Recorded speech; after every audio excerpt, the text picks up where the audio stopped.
The year was 1888, a time when the world was stitched together with iron rails and powered by steam and sweat.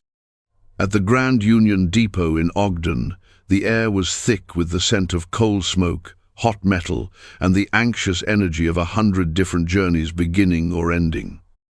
Amidst the cacophony of hissing engines, rumbling baggage carts, and the echoing calls of conductors, an 8-year-old girl sat perfectly still on a hard wooden bench. Her name was Hannah, though no one there knew it. She had been placed on that bench 2 hours ago by her stepmother, Martha, a woman whose face seemed permanently pinched by a discontentment that had only sharpened since Hannah's father had succumbed to a fever that winter. Martha had pressed a single worn coin into Hannah's palm. "You wait right here," she had commanded, her voice thin and sharp as a needle. "I have to see a man about our ticket. Don't you move a muscle." Then she had straightened her bonnet, smoothed her severe grey dress, and disappeared into the throng of travelers, melting away like a snowflake on a hot stove. Hannah waited. She was good at waiting. Her whole life since her father's passing had been an exercise in waiting for a kind word that never came, waiting for a meal she was not sure she would get, waiting for the heavy silence in their small rented rooms to break. She clutched the coin in one hand, and in the pocket of her faded calico dress, her fingers curled around her only true possession, a small, smooth wooden bird, its wings half spread as if in mid-flight. Her father had carved it for her in the evenings, his calloused hands surprisingly gentle as he coaxed the shape from a block of pine. It was all she had left of him. The station clock ticked on. The sun, once a bright slash on the dusty floor, retreated, and the gas lamps hissed to life, casting long, dancing shadows that made the cavernous station feel even larger and more intimidating. The crowd thinned. A train shrieked its final departure, its rhythmic chuffing fading into the distance until only the quiet hum of the building remained. Hannah was still there, a small solitary island in a sea of empty benches. She had not moved a muscle. But she knew with the cold, heavy certainty that only a child who has learned disappointment early can possess, that Martha was not coming back. The coin in her hand was not for a ticket, it was the price of her abandonment. Arthur Vance did not like towns. He tolerated them as a necessity, a place to procure supplies and conduct the business that kept his sprawling ranch, the Vance Expanse, profitable. The noise, the people, the suffocating closeness of it all chafed at the quiet, orderly solitude he had cultivated for himself over the last decade. His life was measured by the seasons, the needs of his cattle, and the vast, unpitying sky over his land. It was a life built on a foundation of loss, a fortress of hard work designed to keep the ghosts of the past at bay. He had come to the depot to collect a new piece of harnessing equipment arriving on the evening train from the east. It was late, and his patience, always a finite resource, was worn thin. He was a tall man, broad-shouldered from years of labor, with a face that looked as if it were carved from the same rugged landscape he called home. His eyes, a pale, clear grey, missed nothing but revealed little. The townsfolk of Ogden saw him as a successor-rich rancher, a man of substance. But they also saw him as cold, remote, a man walled off from the world. They were not wrong. He was turning to leave, his business concluded, when he saw her, a little slip of a thing, perched at the end of a long bench, looking impossibly small beneath the station's vaulted ceiling. Her feet, in their scuffed boots, did not quite touch the floor. He noted her worn dress, the tightness of her shoulders, the way she stared straight ahead into the gloom. He frowned. A child left behind. It was a loose thread, a messy complication in a world he strove to keep neat. It was not his concern. He had his own life, his own silence to return to. He took 2 steps towards the exit, the sound of his boots echoing in the near-empty hall. But he stopped. He had built his life around an absence, a gaping hole left by his wife, Eleanor, and the son they had lost with her.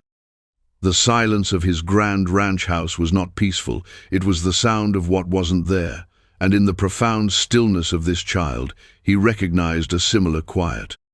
It was not the quiet of peace, but the quiet of loss. With a sigh that seemed to carry the weight of years, he turned back. Arthur approached the bench slowly, his footsteps announcing his presence. He was not a man accustomed to delicacy, especially with children, who were to him a foreign species. He stopped a few feet away, his shadow falling over her. "You're out late," he said. His voice was rough, like stones grinding together, a sound more suited to commanding ranch hands than speaking to a little girl. Hannah flinched, but did not look at him. She kept her eyes fixed on some point in the middle distance. "I'm waiting," she whispered, her voice barely audible. "Waiting for who?" he pressed, his tone more practical than kind. "My stepmother. She told me to wait here." Arthur glanced around the empty station. The last train had long since gone. The station master was preparing to lock up for the night. "Seems to me she's forgotten you," he stated, the words blunt, without comfort. At this, Hannah finally turned her head. Her eyes were large and startlingly direct in her small, pale face. They were the color of moss after a rain, and they held a gravity that belied her years. There were no tears, only a stark, unnerving acceptance. She did not argue. She did not protest. She simply looked at him, and in that look, he saw the confirmation of his suspicion. The woman was not coming back. A feeling of profound irritation washed over him. He was a rancher, not a guardian for stray children. He grunted and strode over to the station master, a harried man named Peters, who was eager to get home. "There's a child here," Arthur said, jerking a thumb towards the bench. "Been left." Peters sighed, wiping his brow with a greasy rag. "Saw her myself. Thought her people were in the privy. Happens all the time." He looked over at Hannah, then back at Arthur, his expression weary. "Well, I'll have to take her down to Sheriff Callahan. Not that he'll know what to do with her till morning." A cold wind rattled the station doors, carrying with it the first splatters of rain. A storm was rolling in off the mountains, a big one by the look of the bruised purple clouds. Arthur thought of the long, dark ride back to his ranch. Then he thought of this child being shuffled into a cold, unwelcoming cell for the night. The image sat poorly with him, an unwelcome burr under the saddle of his conscience. "The sheriff's office is no place for a child," Arthur found himself saying, the words surprising him as much as they did Peter's. The station master shrugged, a gesture of helplessness. "Got no orphanage here, Mr. Vance. And no one's looking to take in a stranger's kid, especially on a night like this." He paused, a calculating look entering his eyes as he sized up the wealthy rancher. "Your place is big, and you've got that housekeeper, just for the night, till the sheriff can sort it out in the morning." Arthur's immediate instinct was to refuse. His house was a sanctuary of solitude, a monument to his grief. The thought of introducing a child into that hallowed silence felt like a violation. But then he looked back at Hannah, still sitting on that bench, a picture of absolute desolation. He remembered another small form, impossibly still, wrapped in a blanket all those years ago. The memory was a physical blow, stealing his breath. Against every instinct, against all logic, he heard himself agree. "Fine," he bit out, "for the night. Have the sheriff come out to my place tomorrow. First thing." He walked back to the bench, his jaw tight. "Come on," he said to Hannah, the word more of a command than an invitation. Hannah looked up at the towering, grim-faced man. Fear, cold and sharp, pricked at her. But she had no other choice. Her stepmother was gone. This man was her only escape from the echoing emptiness of the station. She slid off the bench, her small hand protectively in her pocket, her fingers wrapped tight around the wooden bird. Without a word, she followed him out into the rain-swept night. The ride to the Vance expanse was long and silent, punctuated only by the rhythmic clopping of the horses' hooves, the rumble of the wagon wheels over the rutted track, and the rising howl of the wind. Hannah sat huddled under a thick wool blanket Arthur had thrown over her, the rough fabric smelling of horse and leather, and the clean scent of the coming storm. She stole glances at the man beside her. His profile was stark against the fading light, his hands firm and capable on the reins as he navigated the familiar road. He never looked at her, his gaze fixed on the path ahead as if she were just another piece of cargo, a sack of flour or a roll of wire. They finally arrived at the ranch house. It was bigger than any building Hannah had ever seen up close, a two-story structure of dark timber and stone, with a wide porch and windows that glowed with a lonely, golden light. It looked less like a home and more like a fortress, solid and imposing against the wild, darkening landscape. A woman with grey hair pulled into a severe bun and a surprisingly kind face opened the door before they even reached it. This was Mrs. Gable, Arthur's housekeeper, a woman whose presence was as much a fixture of the ranch as the ancient cottonwoods that lined the creek. Her eyes widened slightly at the sight of Hannah, but she betrayed no other surprise. Mrs. Gable was a woman who had learned long ago that her employer was a man of few words and sudden, inexplicable actions. "Get her inside," Arthur grunted, lifting Hannah down from the wagon as if she weighed nothing. "She needs to be fed and put to bed." He spoke of her as if she were a lost calf he had found on the range. Mrs. Gable simply nodded, her gaze softening as she looked at Hannah's pale, rain-streaked face. "Of course, Mr. Vance." She took Hannah's small, cold hand. Her own was warm and dry. "Come along, dear. Let's get you out of this wet dress and find you some supper." Hannah allowed herself to be led into the house. The inside was like the outside, vast, dark, and overwhelmingly male. Polished wood floors, heavy leather furniture, and the heads of deer and elk mounted on the walls. A massive stone fireplace dominated the main room, but the fire within it was low, casting more shadows than warmth. The air was still and smelled of wood smoke and old books. It was the quietest house she had ever been in. It was a house that had forgotten the sound of laughter. Mrs. Gable provided her with a simple supper of bread and milk in the warm kitchen, the only room in the house that felt truly lived in.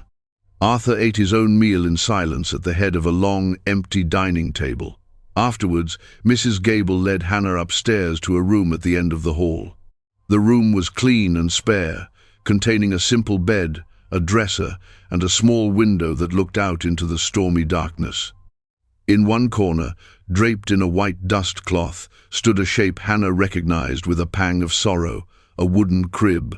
Arthur, who had followed them to the doorway, stopped abruptly when he saw it.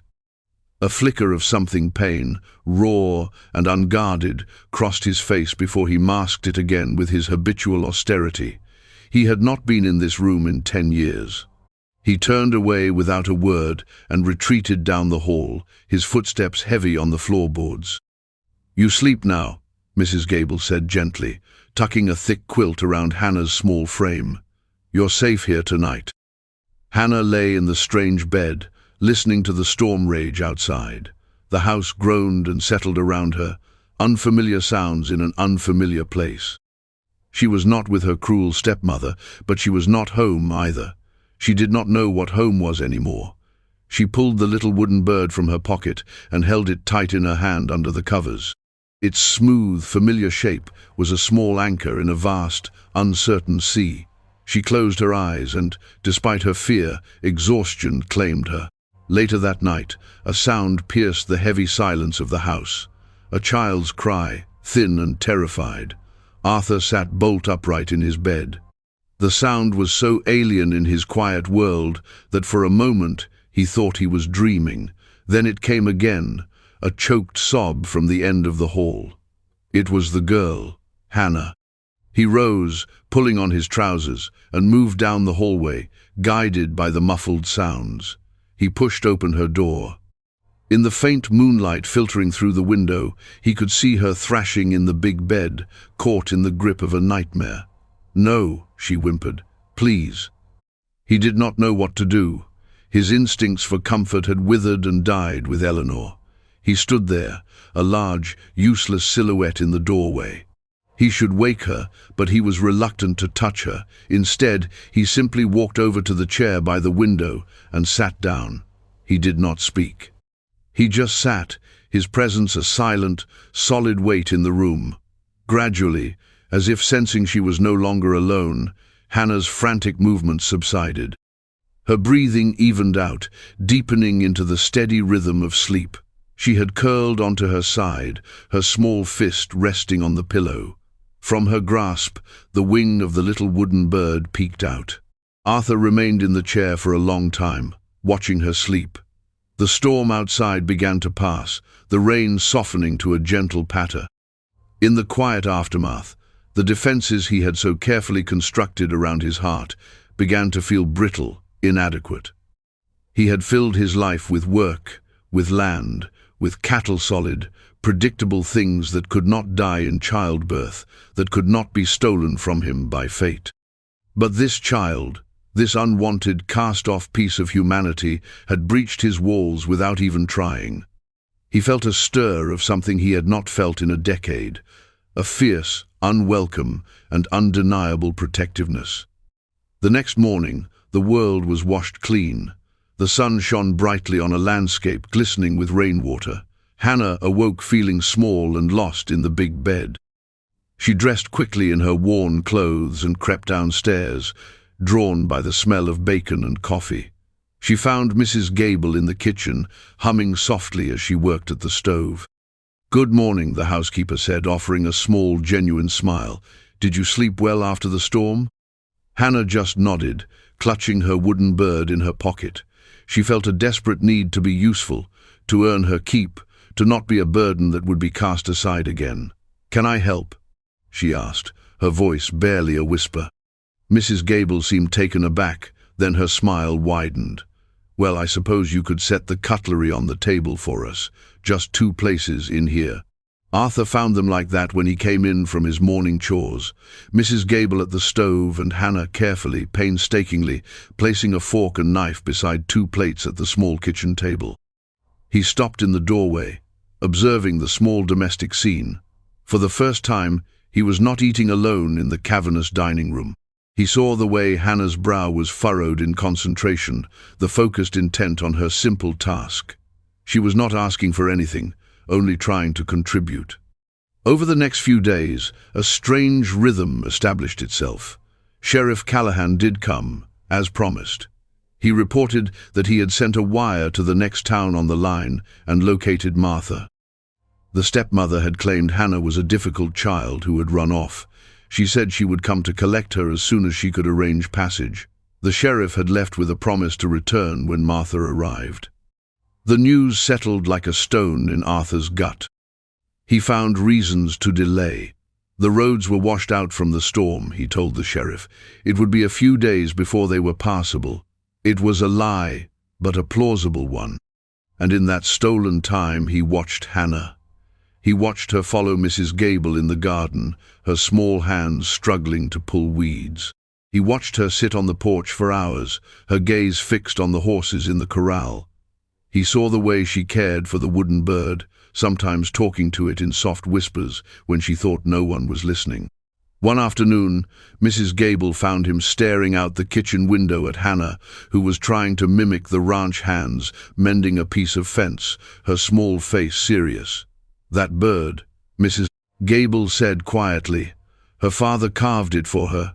He died this past winter. The stepmother, she wasn't kind." Arthur did not reply, but his jaw tightened. He understood cruelty. He had seen it in nature, in the unforgiving cycles of life and death on the prairie. But the deliberate cruelty of one person to a helpless child was a different kind of evil. It was a poison. And the thought of sending Hannah back to that poison was becoming more and more unthinkable. The silence in his house was changing. It was no longer the oppressive silence of emptiness. It was a quiet that was now occupied by a small, resilient presence. He found himself listening for the soft pad of her feet on the stairs, found himself looking for her small figure on the porch when he rode in from the fields. He had lived in a grey, colourless world for so long, and this child, with her quiet grief and solemn watchfulness, was slowly, imperceptibly, bringing colour back into it. He was beginning to see her not as a problem to be solved, but as a person to be protected. A week after Hannah's arrival, a dusty buggy rattled up the long drive to the ranch house. Arthur saw it coming from the barn. In the driver's seat was Sheriff Callahan, and beside him sat a woman in a severe grey dress, her face a mask of grim righteousness. It was Martha. Hannah was on the porch, trying to coax a stray kitten with a saucer of milk. When she saw the buggy, she froze. All the color drained from her face. The saucer slipped from her fingers and shattered on the wooden planks. In an instant, she was on her feet and running, not away, but towards the barn, towards the one person she had instinctively come to see as a shield. She crashed into Arthur's legs, her small hands gripping the rough fabric of his trousers. She was trembling, but she made no sound. She just hid behind him, her face pressed against his leg. Arthur placed a large, heavy hand on her head.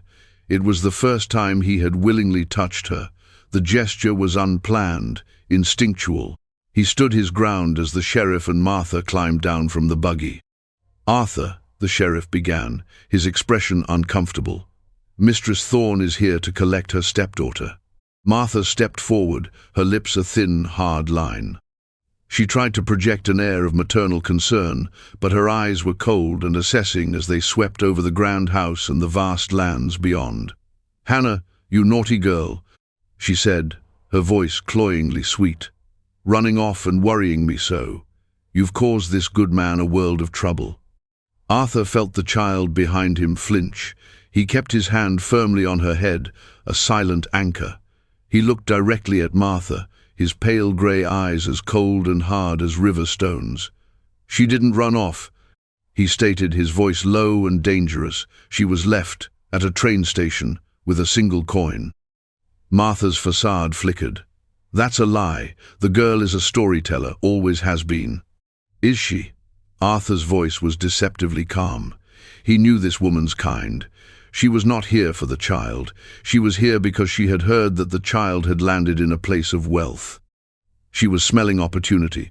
"You know, Mistress Thorne, raising a child is a great expense, a burden, some might say, especially for a woman on her own." A flicker of avarice, quick and ugly, appeared in Martha's eyes before she could hide it.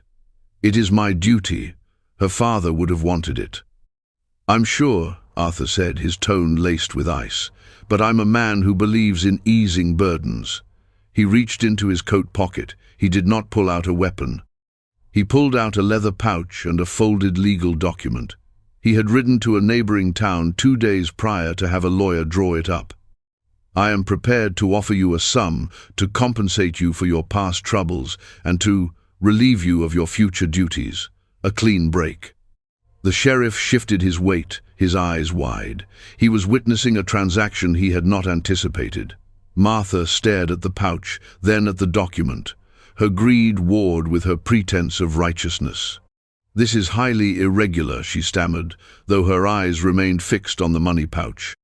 "These are irregular circumstances," Arthur countered smoothly. He tossed the pouch onto a nearby hay bale. It landed with a heavy, satisfying clink of coin. "That is $500. Enough for a new start, far from here. All you have to do is sign this document, witnessed by the sheriff, relinquishing all claim to the child." Martha's resolve crumbled. $500 was a fortune, more money than she had ever seen. The child was a worthless mouth to feed. The money was a future. She snatched the paper from Arthur's hand and scanned it, her lips moving as she read. She looked at the implacable rancher, at the nervous sheriff, and at the pouch of money. The choice was already made. "Give me the pen," she said, her voice raw. Sheriff Callahan, looking relieved to have the matter resolved, produced a pen. Martha scrawled her name at the bottom of the page with a vicious jab. She grabbed the money pouch without another glance at the child hiding behind Arthur's legs, climbed back into the buggy, and urged the horse into a trot, leaving a cloud of dust in her wake. She did not look back. The sheriff cleared his throat, took the signed document from Arthur, and folded it carefully. "Well," he said, avoiding Arthur's eyes, "seems this is settled. I'll file this at the courthouse. She's your ward now, I suppose." "Legally." He tipped his hat, climbed into his own saddle and rode off, leaving the two of them alone in the sudden, ringing silence. The dust settled. The immediate threat was gone. Arthur looked down. Hannah was still pressed against his leg, her small body rigid. He knelt, an awkward, unaccustomed movement for him, bringing himself down to her level. For the first time, he looked her fully in the face, not as a problem or a burden, but as his charge. As his. "She's gone," he said, his voice softer than she had ever heard it. "She won't be back." Hannah looked up at him, her moss-green eyes wide and searching. She saw the hard lines of his face, the deep-set grief that still shadowed his eyes, but she also saw something new taking root there. A resolve, a purpose, a promise. "You're home, Hannah," he said, the words feeling both strange and profoundly right on his tongue. He rested his hand on her shoulder, the gesture now feeling natural, necessary. "This is your home now."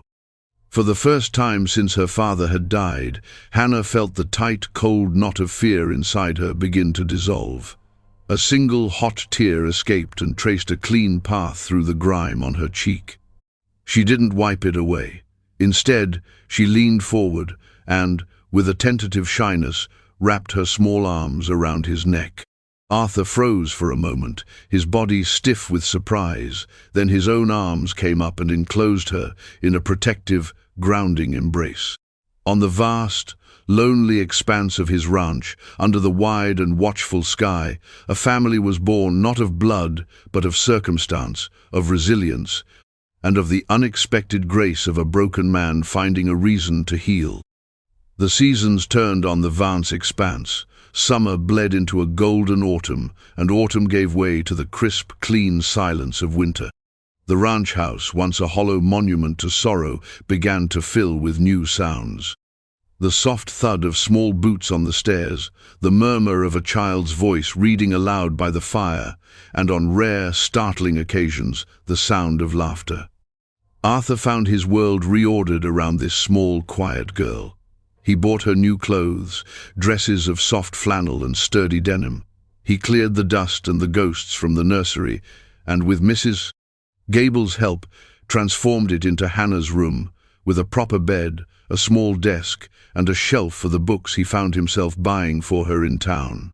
The old, unused crib was dismantled and stored away in the barn, a final closing of a painful chapter. He taught her to ride, starting her on a gentle, aging mare named Daisy. He watched with a strange feeling of pride as her initial fear gave way to a quiet confidence in the saddle. They would ride out together, checking fence lines or moving cattle to new pastures. During these long, quiet rides, she would ask him questions about the names of the wildflowers, why the sky was blue, how a cow knew which calf was hers. He answered her with a patience he never knew he possessed, the words coming more easily with each passing day. In the evenings, after supper, a new ritual formed. They would sit by the fire in the great room, and he would read to her from his late wife's collection of books. He would read tales of adventure and far-off lands, his deep voice filling the room that had been silent for so long. Hannah would listen, her head often resting against his arm, her wooden bird sitting on the mantelpiece, as if it, too, were listening. One evening, as he was reading, she reached out and traced the scar on the back of his hand, a pale line from a long-ago encounter with barbed wire. "Does it still hurt?" she asked. Arthur looked down at his hand, then at her earnest face, illuminated by the firelight. "No," he said, after a moment's thought. "Not anymore. Scars just remind you that you healed." He realized in that moment the profound truth of his own words. He was healing. The raw, open wound of his grief, which he had guarded for a decade, was finally beginning to scar over. This child, with her quiet strength and her unspoken understanding of loss, had been the balm he never knew he needed. She had not replaced what he had lost, but she had given him something new to live for, a reason to look forward instead of back. One crisp spring morning, nearly a year after she had arrived, Arthur and Hannah stood on the porch, watching the sun rise over the mountains, painting the sky in shades of rose and gold. His ranch, his land, no longer looked empty to him. It looked full. It looked like a future. Hannah, now a healthy, bright-eyed 9-year-old, stood beside him, her hand tucked comfortably into his. She was no longer the frightened, abandoned girl from the train station. She was home. "Arthur," she said, her voice clear in the morning air. "Yes, Hannah. My father used to say that a home isn't the building you live in," she said, looking up at him. "It's the people you live with." Arthur looked down at her, at the trust and affection shining in her eyes. A slow smile spread across his face, easing the hard lines and reaching all the way to his own eyes, making them shine with a light that had been absent for a decade. He squeezed her hand gently. "Your father," he said, his voice thick with an emotion he no longer fought, "was a very wise man." Together, they watched the new day dawn over their shared world, a testament to the fact that sometimes the most beautiful families are the ones you don't expect, pieced together from broken parts to create a whole stronger and more resilient than ever before. The rich rancher had discovered a wealth beyond land or money, and the orphan girl had found that the end of one journey can be the beginning of a far greater one.